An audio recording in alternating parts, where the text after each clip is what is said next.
اچھا بھائی جلدی سے ان کا جو اصل سوال تو رہ گیا وضو کا طریقہ. یہ وضو کا طریقہ سن لیں ذرا ایک دفعہ.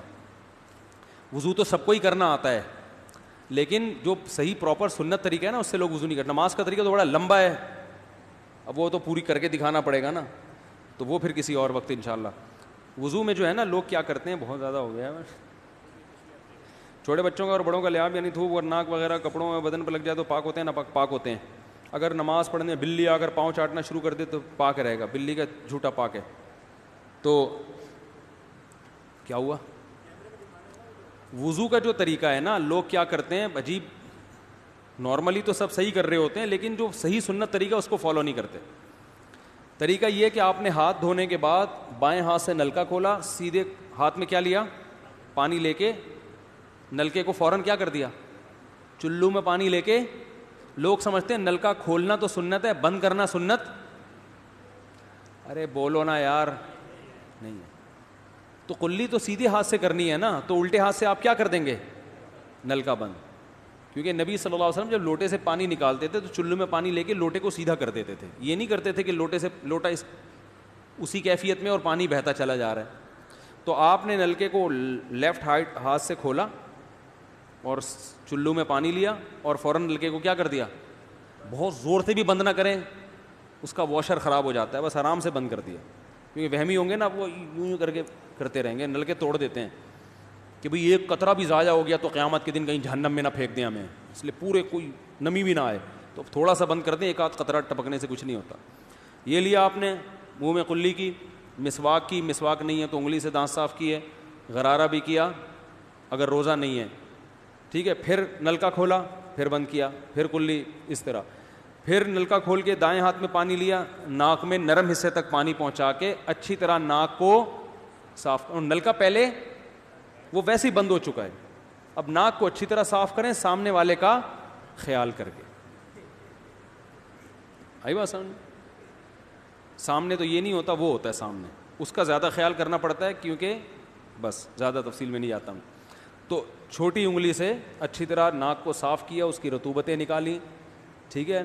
پھر نلکا کھولا, دوبارہ پانی لیا, پھر اسی طرح ناک میں بولو بھائی ڈالا, اور نلکا اسی وقت جب چلو میں پانی بھر گیا نلکا اسی وقت کیا کر دیا. اللہ نے 2 ہاتھ اسی لیے دیے ہیں کہ اس سے نلکا بند کیا جائے اور اس سے کیا کیا جائے, کھولا جائے. تو پھر یوں کیا, پھر 3 دفعہ, 6 چلو پانی خرچ ہوا نا, چلو اس کو کہتے ہیں, 6 چلو پانی خرچ ہو گیا.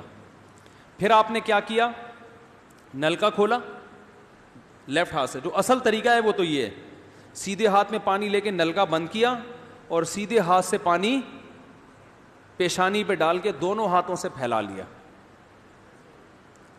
3 دفعہ اس طرح کیا. اس پہ عمل نہیں ہوتا تو پھر اتنا کر لو کہ دونوں ہاتھوں پہ کیا لے لو, نلکا کھول کے پانی لے کے پیشانی پہ ڈالو اور فوراً نلکا کیا کر دو, بند کر دو, اور پھر ہاتھوں سے اچھی طرح اس کو ملو. سمجھ میں نہیں آ رہی بات؟ تو یہ عمل کتنی دفعہ کیا, نلکا ہر دفعہ میں بند ہو رہا ہے. ہمارے ہاں جس ٹائم پہ نلکا کھلتا ہے تو جب تک وضو مکمل نہیں ہو جاتا بند ہونے کا نام نہیں لیتا. 3 دفعہ آپ نے منہ اچھی طرح دھو لیا. داڑھی ہے تو اس میں کیا کر لیا, بڑی داڑھی ہے, میری داڑھی ہے ایسی, میں تو چلو سے پوری داڑھی دھو لیتا ہوں, چھوٹی سی داڑھی ہے, تو داڑھی میں خلال کر لیا آپ نے. اس کے بعد آپ نے بازو کیسے دھونے ہیں, بازو دھونے کا بھی یہ طریقہ ہے. لیفٹ ہاتھ سے چلو میں پانی لیا, جب سیدھے ہاتھ میں پانی آئے گا تو یوں کیا. قرآن میں کیا ہے کہ قمتم الی الصلاۃ فاغسلوا وجوہکم وایدیکم الی المرافق, اپنے ہاتھوں کو کوہنیوں تک دھو. پتہ ہے دھونے کا عمل ہاتھ سے شروع ہوگا, ختم کہاں ہوگا, پانی یوں نہیں بہانا, اس طرح بہانا ہے پانی, یہاں سے یوں جائے. اور اس میں فائدہ یہ ہوتا ہے کہ بالوں کا جو رخ ہے نا نیچے کی طرف ہوتا ہے, جب پانی اپوزٹ سائڈ میں جاتا ہے تو اسکن اچھی طرح گیلی ہو جاتی ہے, سمجھ رہے ہو. تو آپ نے یوں لیا اور ہاتھ سے اچھی طرح ملا اس کو. ملنے پہ زیادہ زور لگانا ہے, ہم پانی پہ زیادہ زور لگا رہے ہوتے ہیں.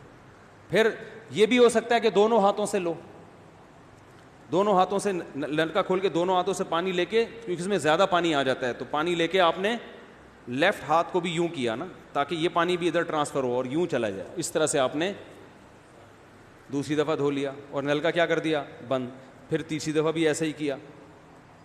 یہ جو ہوتا ہے نا یوں یوں یوں یوں کر کے رگڑے لگا رہے ہیں نلکے کے نیچے ایسے, یہ نہیں ہوتا, یہ سنت طریقہ نہیں ہے. نبی جس برتن سے وضو کرتے تھے تو اس طرح چلو میں پانی لے کے اس طرح وضو کیا کرتے تھے, غسل اسی طرح ہو جاتا تھا.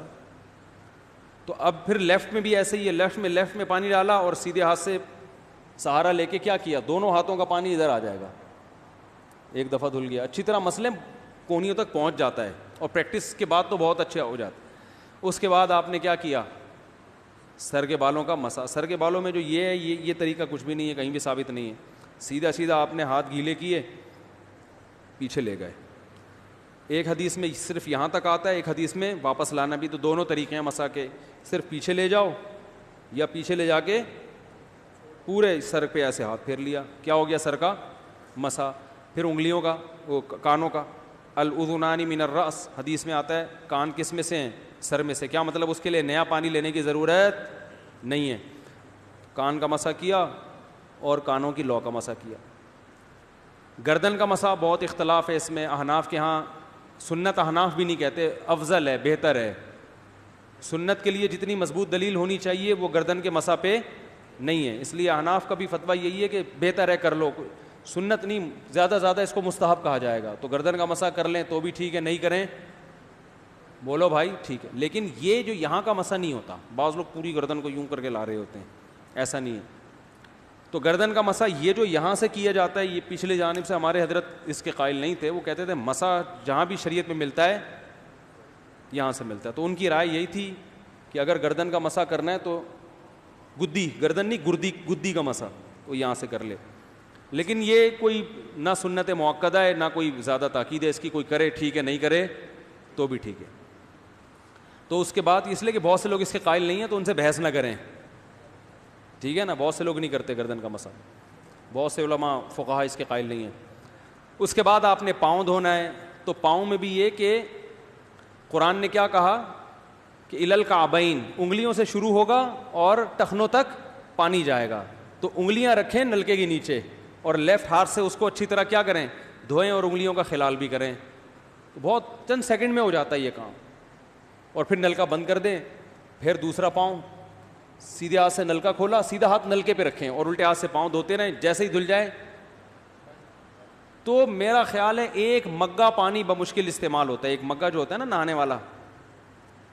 لیکن آج اگر جو لوگ وضو کر رہے ہیں نا, ان کا پانی اگر آپ دیکھ لو تو بالٹیوں کی بالٹیاں خرچ کر رہے ہوتے ہیں, اور معذرت کے ساتھ کم بختوں کا وضو پھر بھی نہیں ہوتا. پھر بھی ان کو شک ہوتا ہے کہیں کوئی جگہ خشک نہ رہ گئی ہو. تو وہمی نہ بنے, اس طریقے سے وضو کریں, یہ سنت طریقہ ہے. اور قرآن میں بیان بھی یہی کیا کہ یہاں سے شروع کرو یہاں تک لے کے جاؤ. کافی ہو گیا میرا خیال ہے. اللہ تعالیٰ سمجھنے کی, عمل کرنے کی توفیق عطا فرمائے. وما علینا الا البلاغ.